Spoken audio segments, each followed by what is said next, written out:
Hey everyone, in this episode, I am joined by my friend Paul Thallner. He runs the High Peaks Group, which does organizational development consulting, and he also is an executive coach. So, this episode, we are going to explore things like resilience and how the bounce back model that we've kind of all come to know might be a little bit outdated. We're going to talk about chronic workplace stress, as well as what he is seeing in his work with executives and organizations when it comes to really driving change inside of an organization and waking up the leadership team to say, hey, I think that we do need to make some changes to the way that people are being supported and showing up here at work. So we actually have workplaces where we are excited to go to work as opposed to drained and tired. So if any of that resonates with you, you're going to enjoy this episode. Let's get after it. Welcome to The Mandate, a show featuring intimate conversations about men's mental health, masculinity, and identity. We bring you stories to inspire you, experts to guide you, and the tools you need to become the man you truly want to be. It's time to sit back, relax, and open up.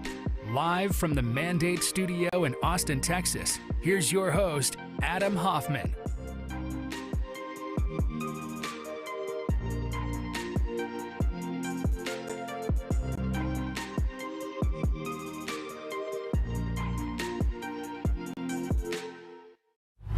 Tonight, I've got Paul Thallner. He's here. He's the founder and CEO of the High Peaks Group and the Reframer in Chief at Take Back Work. So he's an expert in team effectiveness and organizational change and very passionate advocate for workplace greatness at scale. He advises and consults for organizations around the world and coaches senior level executives, mostly men, which is, of course, our focus here, to be compassionate and human-centered leaders. So with that, how's it going, Paul? Awesome. Great. Thanks. So great to be here. Thanks for having me. I'm excited to have a conversation with you today. Yeah, I'm ready to dig in, that's for sure. And I definitely, pun intended, it sounds like you've been digging yourself out of some snow as well where you're at. Absolutely. We've had the snowiest February here in Philadelphia in probably about 4 or 5 years, and my back is telling me that fact more so than the weather person. There you go. Well, it sounds like you're adept at listening to your body, so that's good. Yeah, it's hard to avoid that screaming, but yeah, I try to pay attention. There you go. And I told Paul before the show, I'm nursing a little bit of an injury. So if I laugh and then you see me wince, it's not because I'm making funny faces at Paul. It's because my chest hurts. So we'll just call that out so you don't think I'm making weird faces today. But with that, I always love to jump in just generally, like, how is Paul doing today, this week? What are you feeling? What's top of mind? Yeah, things are really interesting in so many different ways. I've been thinking a lot about today's conversation in light of the week and couple of weeks that I've had personally and my business has had. And I think it's a microcosm of what we've all experienced, which is just a swirl of highs and lows and challenges and setbacks and advances and kind of this feeling of being happy and sad at the same time. Um, so in general, I'd say I'm in a good place, and feel pretty upbeat and optimistic. And um, I've got some heavy heartedness as well because of some family stuff going on. But I think that is part of resilience that maybe we can explore a little bit as our conversation goes on today. Yeah, I was going to say there's definitely some stuff that I've been thinking about lately, knowing that we are going to be talking and just general about where I've kind of been questioning my own personal resilience and like, is it as strong as I think that it is? Is strong the right way to think about it? So I'm Mm. excited to get into that. Um, but before we talk about resilience, I'd love to just open up a little bit about what has your personal journey been with masculinity, with your mental health? How do you Mm. take care of Paul through all these ups and downs? And what have you been doing lately? Yeah. So, well, I'll take the first question first, which is a little deeper than how I take care of myself. But I've been really, really blessed to have strong women leaders in my life, women role models, and women leaders in my life. So I've never really kind of attached myself to sort of the masculine, stereotype or paradigm too strongly. Although I was in a fraternity, so I experimented. But my sense is that because I've had such great role models who were women, I've had a little bit more of a balanced perspective going forward. It's affected how I make my choices with professionally and personally a lot of ways. What I choose to engage or not engage with, how I characterize success and failure and that kind of thing. So I don't like and a lot of my friends have come from families where there was a kind of strong masculine dominated kind of presence. We often, my friends and I often talk about what it is that caused us to even be friends if we had such different experiences, and how, and we kind of um, see the same diamond through different facets and things. So that's pretty continuously on my mind, um, especially as a solopreneur that has to kind of quote unquote hunt for his food every day, and that kind of thing. So, but how I take care of myself, I was really really fortunate to take part in a graduate degree program at Case Western Reserve University, at the urging of my sister, who's a ER doctor, strong influence in my life. Um, and that program was all about positive organizational change. This idea that organizations essentially have what they need to solve their own problems. And if you look at them as sets of potential as opposed to sets of problems, you'll find the potential. That's just sort of like the confirmation bias. If you look for problems, you'll find them. If you look for potential, you'll find it. But the interesting thing was they applied that to the individual level too. So there was a course on coaching where we were all kind of exploring the resources we had at our own disposal, our own capability to kind of you know uh, uh, weather any storm or surmount any challenge, and things like that. So that's that has led me down this path of continuously thinking about my own emotional and mental and physical well-being, and more importantly, the well-being of those around me. So that's specifically how I do that. There's lots of different things I've tried and not succeeded at, but I think the one that has been pretty consistent for me has been meditation. That just really does get me grounded and kind of present for the day, most of the time.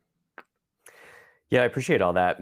Meditation is definitely one of those ones that comes up consistently. I think every single show that I've done so far, somebody has some type of meditation practice. And what Mhm. meditation means is different from person to person. So, how long did it take you to find your meditation practice routine, and what does it look like today? It took a long time because I walked into that coaching class really skeptical. I mean, my professor started burning incense to cleanse the aura of the room, and that is just not my jam at all. I didn't understand that, so I thought this guy's a quack.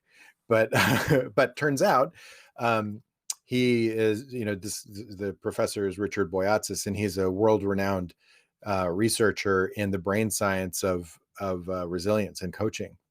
So that helped me kind of buy into this notion and listen to his thoughts around um, meditation and other well-being practices being legitimate, because it does rewire your brain. It does, there are physiological effects. So the fact that there was science behind it helped me kind of get past my initial skepticism, which was a pretty high bar, and then try things like meditation. We meditated in class, and some students, some of my classmates had some things that they tried, and which was hard for me, honestly, because you always have that narrative in your head, like I'm doing it wrong, and why am I thinking I shouldn't be thinking, why am I, like, it just kind of spirals. So um but now, after a while of just practicing and experimenting with different types of, meditation, and also being a lot more compassionate with myself, I'm able to just kind of, do 10 minutes a day and feel really okay about it. Yeah, it seems like the pattern there is try stuff until you find something that you like, be persistent and kind of stick with it, and try your hardest to not judge yourself. It's kind of what I heard come through. 100%. 100%. Yeah. All three of those are sort of the trifecta of challenge when with trying new things, especially the, not trying to judge yourself part. That's always a difficult one. Yeah, I know. Or What was. one of those, one or all of those are always hard, is what it Mm, feels like for sure. yeah. So, what is your when you meditate now? Are you like a use an app kind of a guy? Do you listen to music? Do you just sit by yourself and breathe? What does that look like? Yeah. When it's nice outside, I just kind of I try to do walking meditation and just sort of be like really aware of what my body's doing and my surroundings, and that, clear my head that way. But whether like this, I use Headspace or Calm, or have these guided meditations that really are mainly, there to help you focus on, to remind you to focus on your breathing, or, like not to, you know, quit thinking, but just to kind of refocus on one small thing. Got Yeah. it. Yeah. Yeah. Anything else these days that it's helped you stay grounded and level? Yeah, I mean, I think for me, and I mentioned this in our pre-talk, the pandemic has really, for me, I'm a massive extrovert, so not being around people has been a huge challenge, and my job had been traveling pretty much nonstop. So the last year has been an opportunity for me to figure out how I can stay in touch with folks and create my own communities and partnerships, so that I can maintain my own kind of well-being and be at my best every day. So that's what I've been trying to do. But that wasn't obvious to me at the very beginning. It sort of came as a shock to me that I was like, what is this feeling I'm having? This is really unpleasant. I don't know what. Oh, I think it's loneliness. You know, like, I should probably do something about that. How did you get into? We talked about this a couple weeks ago, which is why I'm curious. What helped you get from I have this feeling to it's loneliness? Mm. Um, some. Hmm. Well, it's kind of funny because I think there were just like all these like flashing lights all around me that I just wasn't paying attention to. Like, I knew and know that I'm an extrovert. You know, I know myself well enough to know that I am more creative when I'm with other people. I'm at my best in dialogue or in collaboration and things like that. Um, and I would, just say these things to my wife, who would, kind of say, yeah, and what are you doing about that? Just kind of like holding up the mirror and saying, you do have an opportunity actually to, you can talk to other people besides me, if you'd like, so that was a big help, just to have that, to have someone who knows me and as well as I do about myself, just sort of reflecting back those things that I've said over the years about what makes me happy and what makes me perform well. Um, that's kind of what I mean. That's how I was able to see the obvious that was sitting right in front of me. Yeah, it's magical when you've got somebody in your life who, in your case, your partner, Mm. who can show that mirror back to you or hear it and say it back to you in a way that you can then hear it. That always isn't the case with people out there. So yeah, I guess just noticing the gratitude for having great partners who can listen and help us through this, and for you for being able to really communicate that stuff openly, which also isn't always the norm for guys. Yeah, yeah. I think there, um, maybe that was another flashing light of obvious that it took me a while to notice. And my executive coaching um, engagements, I would give people the advice that I should have been taking for myself, and it was like taking notes, writing things down. It's like, oh, that's really brilliant. It's like, who am I writing that for? I might just need to take this page for myself and put it over here in my folder. So those accumulation of data points, sort of somehow collect in your brain, and then all of a sudden the penny drops and you're like, oh, this all applies to me too. Yeah, the pieces all fit into place, Mm. Yeah. or you cleared the clutter enough to see it. It's kind of Yeah, the mental picture that for I sure. get. Hmm. Well, let's jump into resilience then. I think talking about what it's been like for you the last, well, for COVID, which now we're over a year, I think, of Hmm. in it. I've heard various points in the last couple of weeks say, oh, it's the 1 year anniversary. I'm like, oh, that's a really weird way to think about it. Mm. Um, but when you think about resilience, what does resilience mean to you? Is there like an agreed upon definition of it, or does it vary? What does that look like? Yeah, I mean, I think most people who um, think of it as bouncing back from a setback, getting back to a point of stability after something occurs that takes you off course or pushes you against the definition, against the direction you've been going. Um, and a lot of successful resilience practices help people who are facing very strong headwinds get back to feeling like they've got some direction, or they've got some efficacy in the process, or maybe just can cut the breeze a little bit and kind of move forward anyway. And I think that there's nothing wrong with that sort of definition or um, approach to resilience. I think it's really important. It does, it does get really close to, um, you know, uh, this idea, of it's actually kind of a deficit-based model.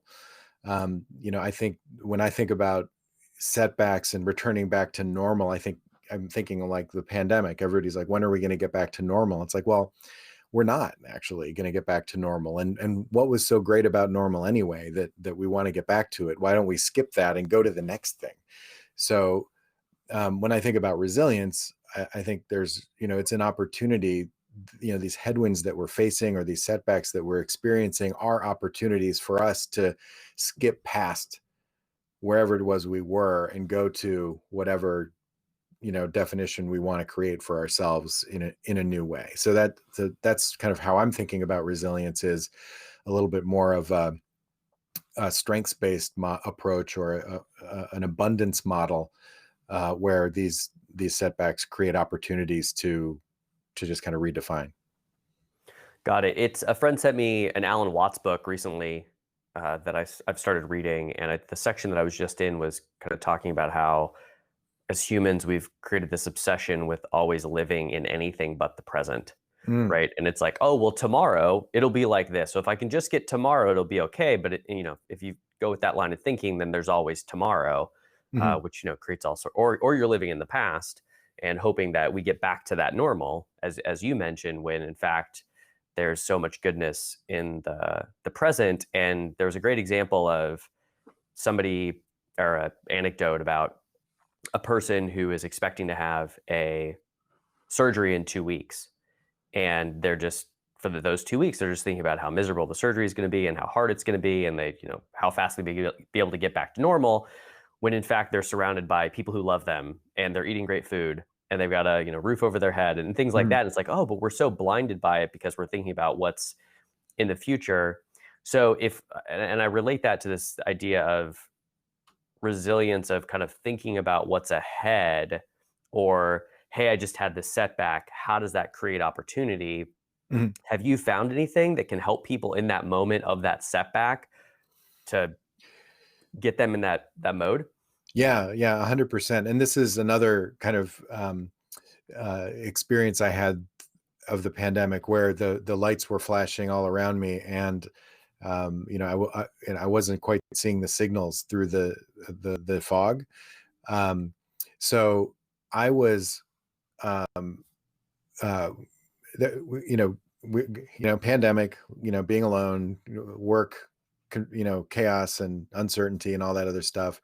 Lots of family related news that was very difficult to shoulder.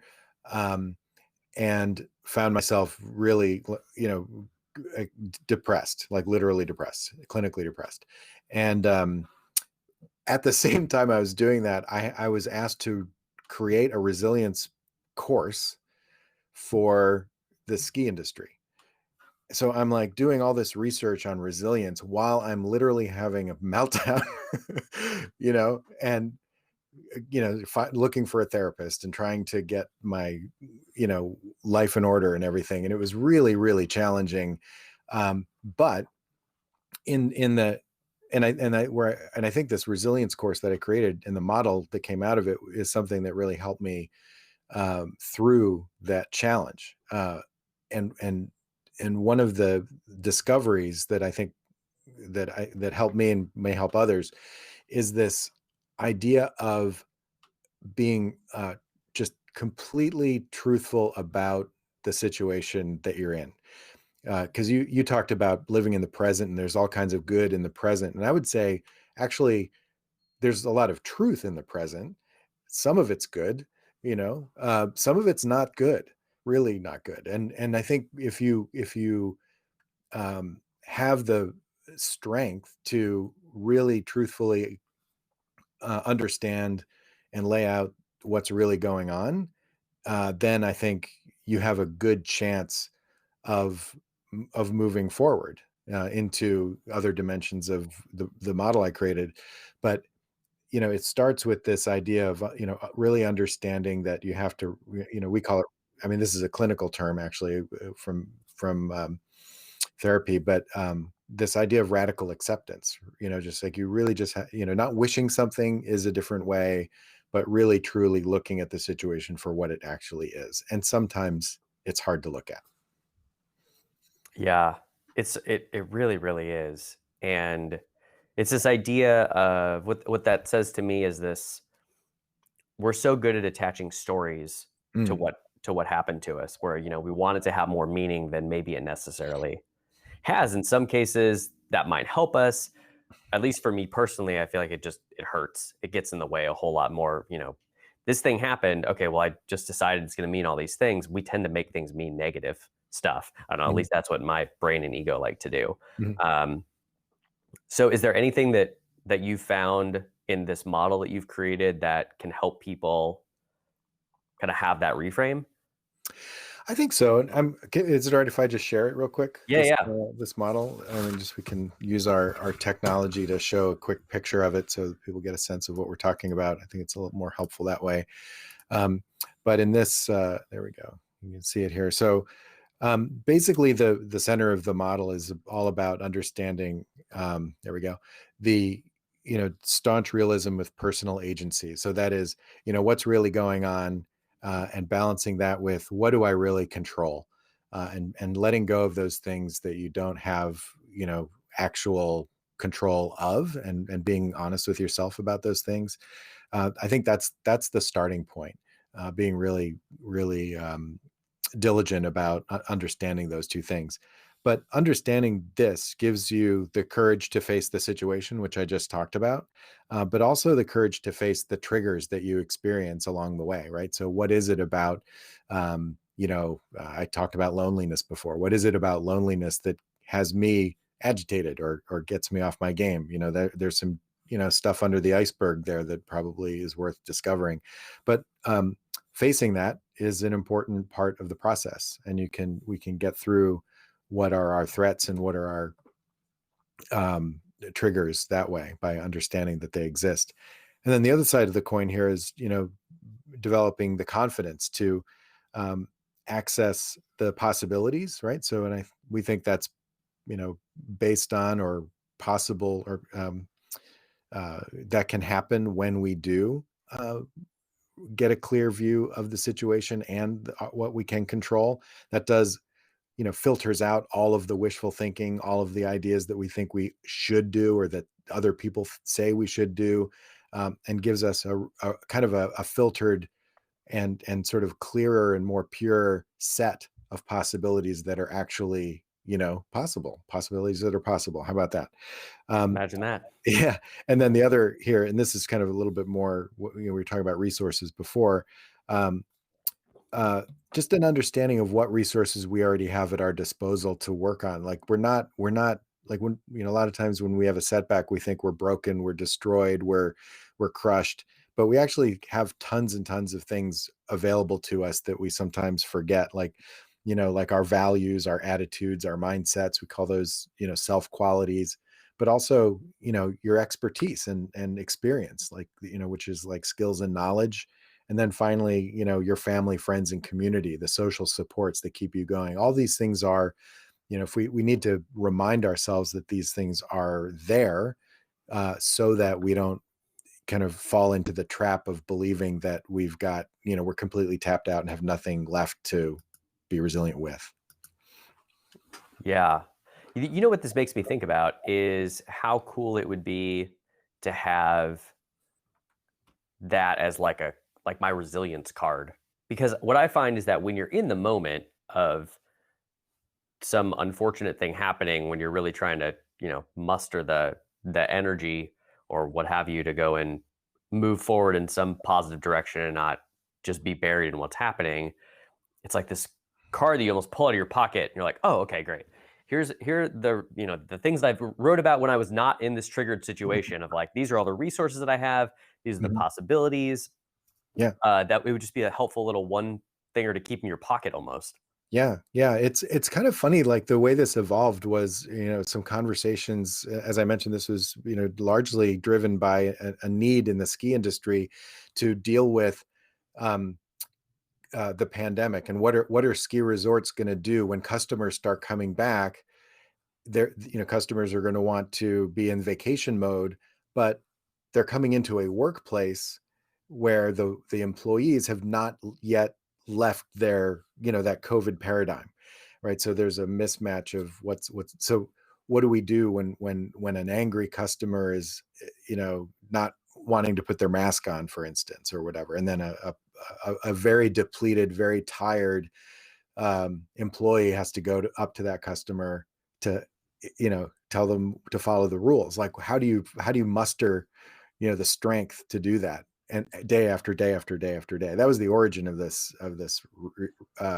resilience course, and I think it just has so many more practical implications across, all of humanity, that we're kind of, taking it a little bit broader and making it more available to others. And, I'm actually going to be writing a book about it. So Oh, super cool. I yeah, cannot wait for that. yeah. Uh, and it makes me think about all the silver linings that I think will eventually emerge from the pandemic. And I say that with the most amount of compassion and respect that I possibly can, since we just passed the unfortunate milestone of over 500,000 people losing their life here in the United States.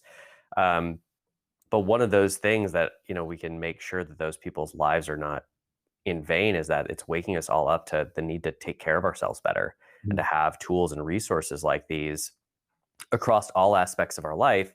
And so I know you focused a lot on um, what's happening in the workplace. And mhm, so I have to imagine that when you don't have, these resiliency tools, stress at work just like continues to compound. And mhm. so what have you heard in your coaching practice or the companies that you work with? What are you seeing when it comes to workplace stress right now? Well, it's, um, it's as bad as it has been, and it was bad. The, there's all kinds of really, troubling news on that front. Like, I think Gallup, has been measuring people's self self description of mental wellness for 20 years, and it's never been lower than Mm, this year. It's always been low. I mean, it's always been in the kind of 60% say they're feeling okay. It's dipped down like into the 40s now. Um, and I think that's not just people who are, experiencing the pandemic, but it's, the job loss, and it's people who don't know if their job is going to stick around, even, and things like that. So a lot of really horrible, things. But even before the pandemic, I think there's, workplaces were really struggling to, um, develop engaged employees that wanted to, quote unquote, bring their discretionary effort and, feel good at work. How do we attract talent when people are disengaged? Gallup also has a famous study that's been going on forever about, the percentage of employees who are actively disengaged at work, and it's in the 70s, like, and it's been the 70s for such a long time. And I kept thinking to myself, why is it that way? Like, certainly after 20 years or 30 years, some of those people who were the bosses that created the employees that created that data have gone, and only to be replaced by other bosses who are doing the same thing. And when you look at the who makes up bosses, and it's largely men, um, that this is why I have a job. I'm in the masculinity aftermarket, right? So, like, that so I think what we have to do is, like, really understand what it is about male leadership that creates these kinds of stressors at work. I mean, it's not exclusive to men, obviously, but there are systems and structures and sort of attitudes and beliefs and long held, um, um, you know, uh, understandings that this is the way work ought to be. And I would like to challenge that. That's why I created High Peaks Group in the first place, was to challenge this idea, that we can actually create workplace greatness. And I have a pretty high bar when it comes to that definition. I believe we can create, and we should, and need to think about creating workplaces that actually extend people's lives, not shorten them. And if we can do that, we can totally flip it on its head and have people clamoring to go to work and never wanting to leave their jobs, and just asking what else can they do to stick around and not retire. And so I think that would be a beautiful thing for people to feel so good at work that it's a place of comfort and refuge and life-giving energy, as opposed to that thing I have to do that gets in the way of all the fun things I like. Yes, it's tragic. It really is tragic. Yeah. A quick Why did we decide to do that? Like, why did we set up that way? But yeah, why the heck do we do that, man? Like, why do we keep signing up for jobs that, like, we know more likely than not we're going to get a year or a couple years in and just be like, "Yep, Mhm. well, this was another one of those." Like, why is our bar not higher for the companies that we go and work at in those environments? And it just seems so strange that with talent being the most important asset, at least that's what the marketing department would lead you to believe for most Yeah. companies, and then you get ping pong tables and you get catered lunches and like all these things, which sure on the surface are nice, but like at the end of the day, people still go home exhausted, frustrated, sad, maybe happy on some days, but like they really just want to go do the other stuff and they got to do their job to do those things. Yeah, it's true. And there's a close person in my life who I just talked to the other day, who's talking about, um, you know, they would not be interviewed by the marketing department because they're like, I'm just playing the game. I'm here for the paycheck. I hate my boss. I hate my team. I hate the work I do. I hate the company I work for. I hate my commute. I hate everything. But I'm doing it. I have to do it. I'm going to do it. I don't care. I really don't care.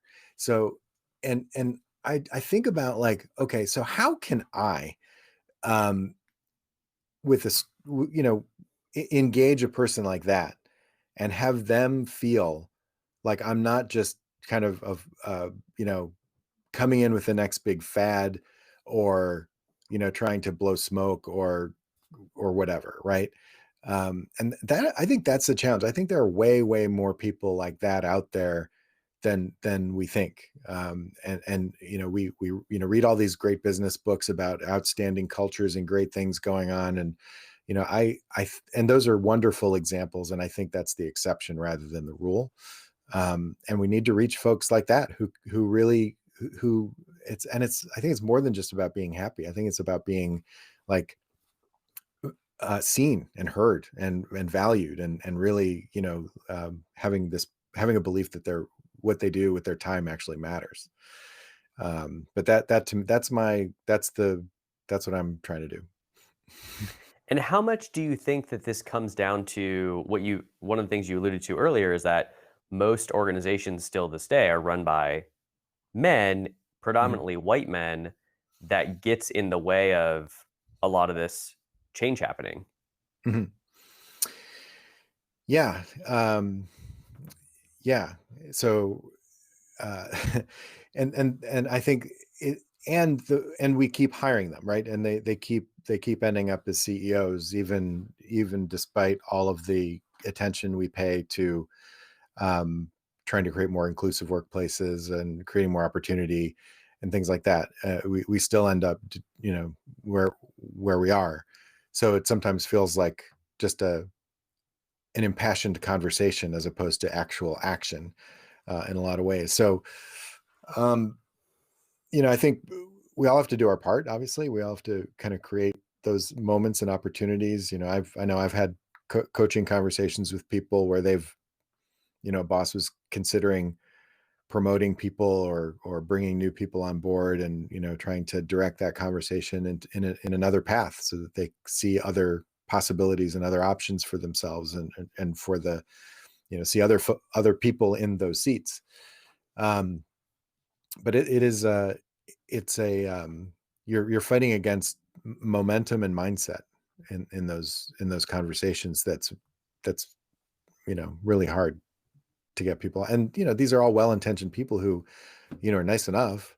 you know they don't mean any harm, but the cumulative effect of millions of folks like that in the workforce, it's just it's has a compounding effect.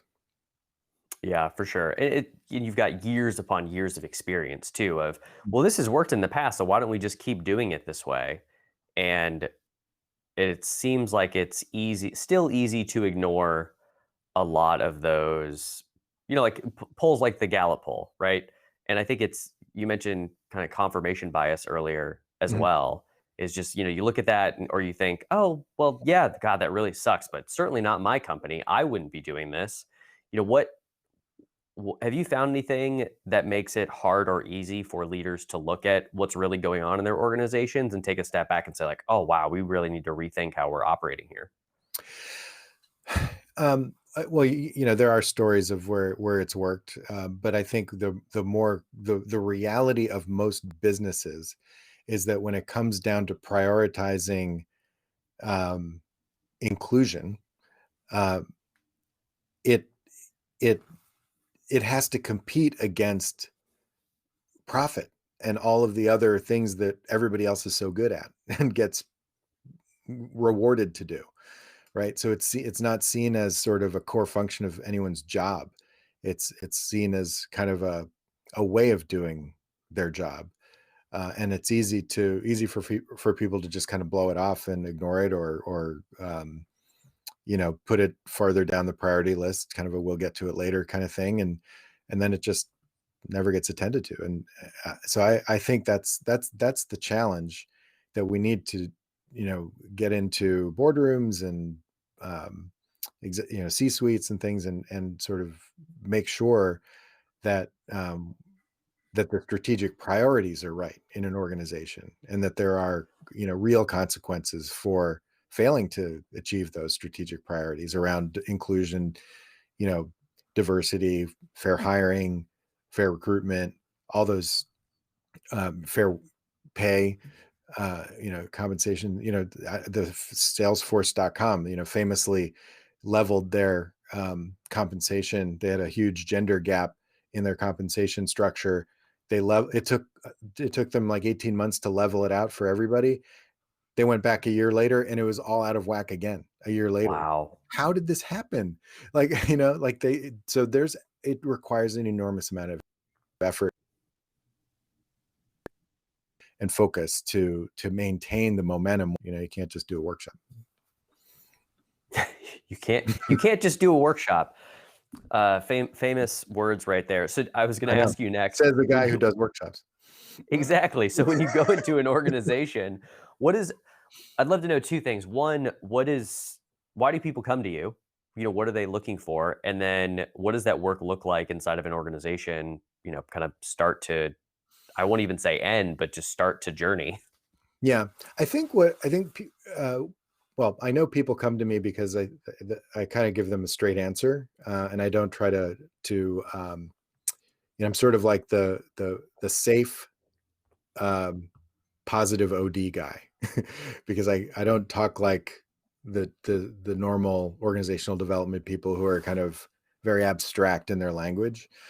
Um, so that's one reason. But I think also because, I offer a lot of really practical solutions that work. I have a strong research base to the work I offer. One thing that a lot of my clients appreciate is when we do team effectiveness work, I say to them, look, it's not about building better relationships with your team members. That's not,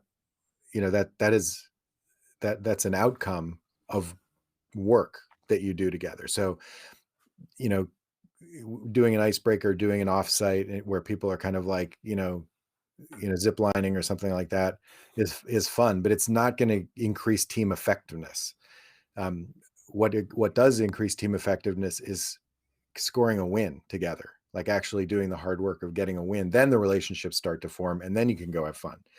So, like, I think that's appealing to folks because they know that they like. I think deep down understand that that's true because I think a lot of people have had that experience of getting to know someone on a team that they maybe had mixed feelings about, but then they revealed themselves as awesome in a team. And they're like, oh, now we have some shared experience on a level, on a shared experience on this sort of playing field. So now we can relate as human beings. So it's a little weird, but that's what the research says works best for teams. Getting wins. Got to Yeah. get wins. Who doesn't like wins? What does your work look like? Obviously, you're not going running zipline courses. Like what's a workshop with High Peaks Group like? And like, you said it's clearly not a one-time workshop solves all your problems. So Right. what does it look Yeah. like? Yeah. So it's what I um, it's kind of um, a a longer learning experience or a sort of an organizational development experience where we really sort of start with getting empowering the leaders to lead in a way that um, uh, focuses on their team's strengths, right? So I think that is sort of like the first layer is working with the senior executives to understand how they approach leadership, what their what their kind of assumptions and beliefs are around leadership, and working with them to say, there's a better way, there's a different way, there is the strengths based approach uh, that assumes the best in people and your teams, and if you tap into that, you'll see better results faster. So that's step one. And then step two is really coaching those leaders to engage with their teams more directly. So as opposed to me doing it, which is somewhat helpful, having the leaders, whispering in the leaders' ear to coach their teams in a new way, or and to lead their teams in a new way, is the thing that tends to create the actual momentum of change in the organization. So that's what I stick with through you know through their process of getting it under their belt, and then move on from there. What are the things that you've seen leaders, specifically men, struggle with the most as they kind of undergo a change or a shift in this mindset? um, I think letting go of their of what they think leadership actually is, and how they're supposed to do it. One of the um, one of the saddest moments I had as a coach was when I was asked to coach a senior leader in a healthcare organization, and there was all kinds of tumult going on and lots of people vying for even higher level senior positions and things, and this guy got passed over for a big promotion. And so I was talking to him and I said, so how are you doing? I mean, I know that I don't know if you how much you wanted that. You kind of, it seems to me like you were working 19 hours a day, so this now you're only going to be working 14 hours a day, so that maybe that's not a bad thing. Anyway, he's like, because I'm devastated. My wife's disappointed in me. My parents are disappointed in me. And look at this. And he opened his drawer of his desk, and it was like loaded with prescription drug bottles. And he's like, this is how I get through.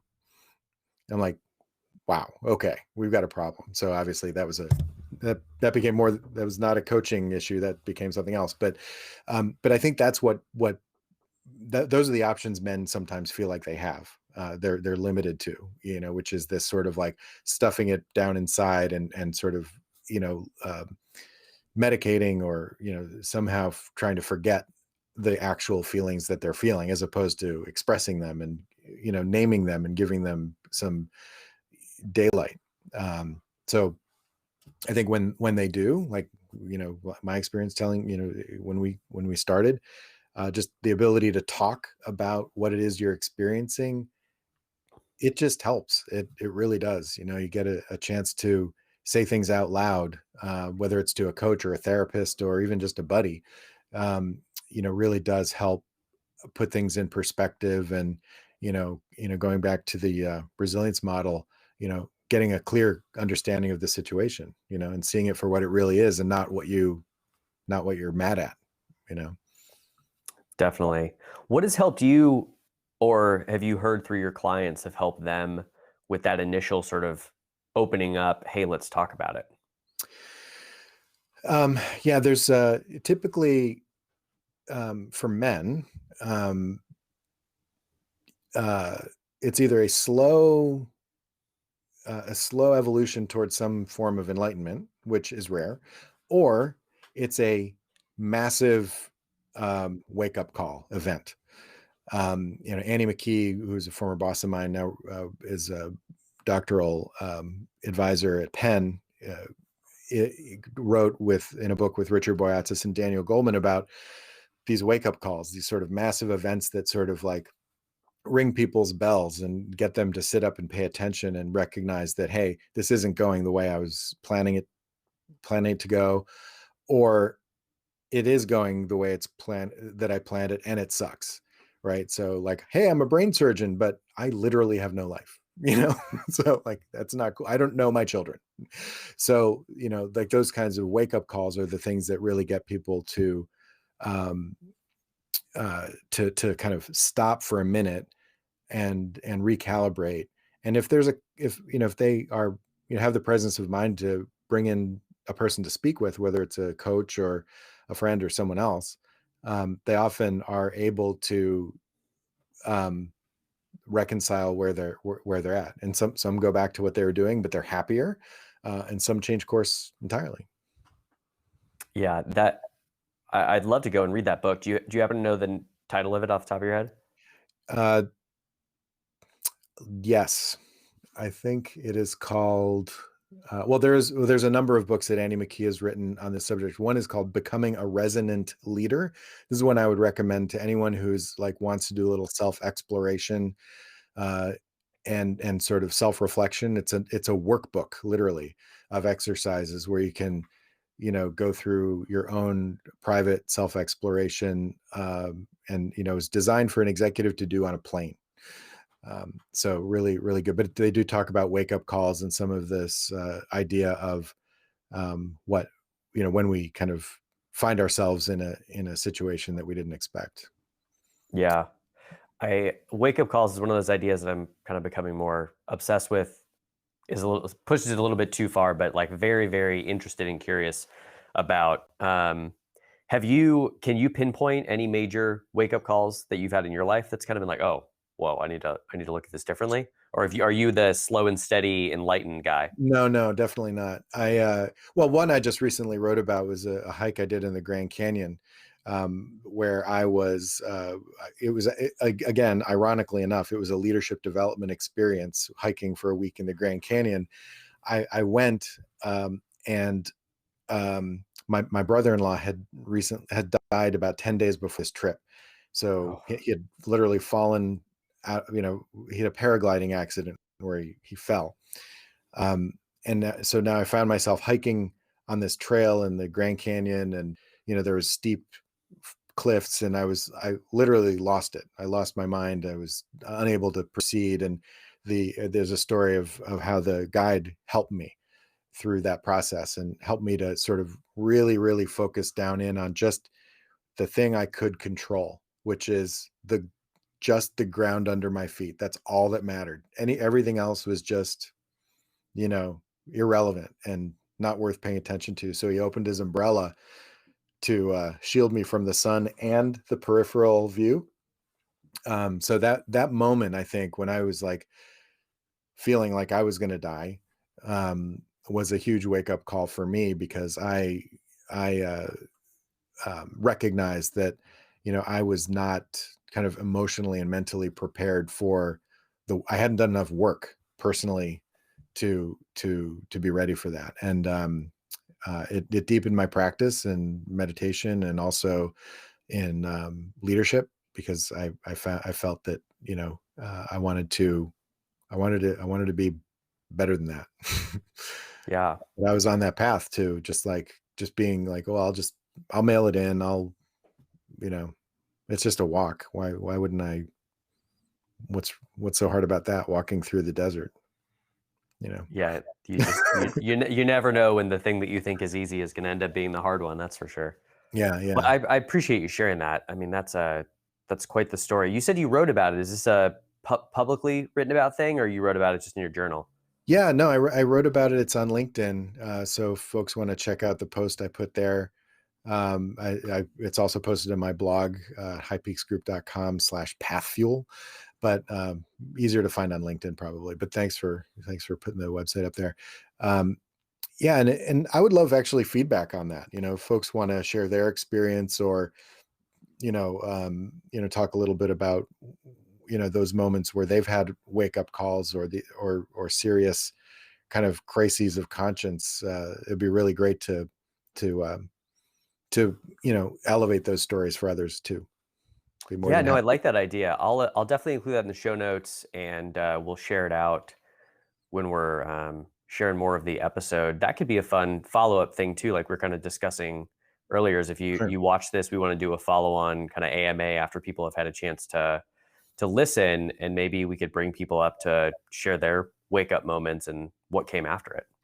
Yeah, I mean, if it's true that talking about your experiences helps, why not provide that opportunity for folks?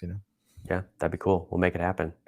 All right, let me go jump over and see what questions came in. It, Awesome. loo- it looks like we just had the one come in from earlier. So is when you were talking about the your model and external resources we can tap into. Mhm. Um, the question is, how do you help convince people who tend to be very, very or fiercely independent reach out and ask for help from others? How do we get over that barrier? Well, I mean, the first question is, why would they need help from others? But I think that's you know, part of how I would unpack that question is, there, for every question there seems to be a should in there. So what ought to be done, who is oughting, right? So I think the work of the coach would be to really help that person really understand what it is they, what help might look like for them, as opposed to what I think help looks like. If I think help looks like reaching out and asking a lot of people, that's my bias. But if I talk to the client about, hey, what's one thing you could do that might help you kind of get tap into resources you already have. They're like, well, I can do this one thing. I can you know explore this one little tiny thing. It's like, great, then that you do you, right? Like, as long as they're making progress and feeling like they are in control of their own situation, um that's that's good. That's really good. So I think that but I think underneath that question is this idea of resistance to change, right? And I think everybody has that, because there's so much, we most people choose the devil they know versus the devil they don't know, right? So the fear of the unknown is a very strong thing for people. So it's scary, just having compassion for the fact that it's scary to change, um, is really, really critical. And especially when people are really vulnerable and experiencing these setbacks, getting them to even acknowledge that they're experiencing a setback, I think is progress. Let alone how they how they can get help and from whom. Yeah, wonderful. Thanks for sharing that. Yeah, man. Well, I'd love to wrap up with your parting wisdom for our live viewers and future watchers, what is some advice, tips, tools, just final parting thought that you'd like to leave people with? Yeah.